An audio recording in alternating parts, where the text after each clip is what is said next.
We mentioned at the top of the segment that the Pentagon has issued this new guidance yesterday saying that they disagree with the judge's opinion that came out yesterday and they are going to appeal that decision. But they claim that they're going to abide by it and that they've now issued this revised policy.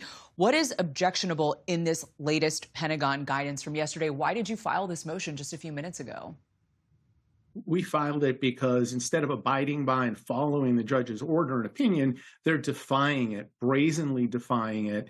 It reinstates, in the words of one of the lawyers for the government, the same standards, but using different words and using more words. He literally said that in an interview.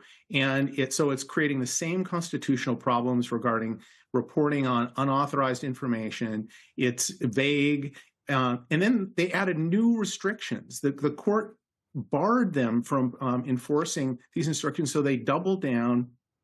They, for the first time in history, have barred reporters with press credentials from going into the Pentagon without an escort, which is just shocking, I must say.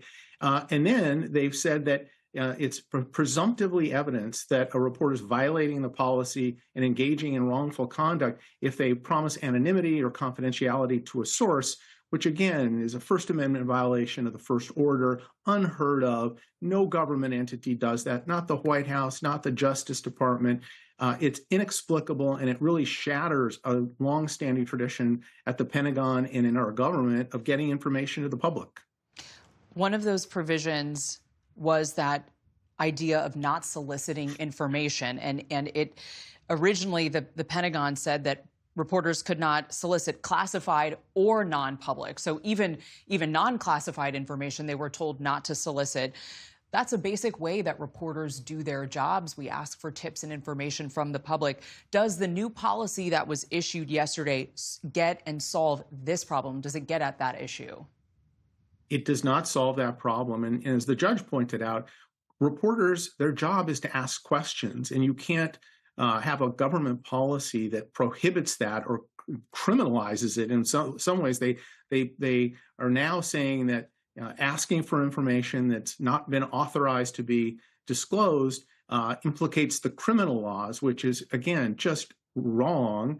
That's what reporters do. They've changed the words. They've now said intentionally induce the disclosure of unauthorized information, even if it's unclassified.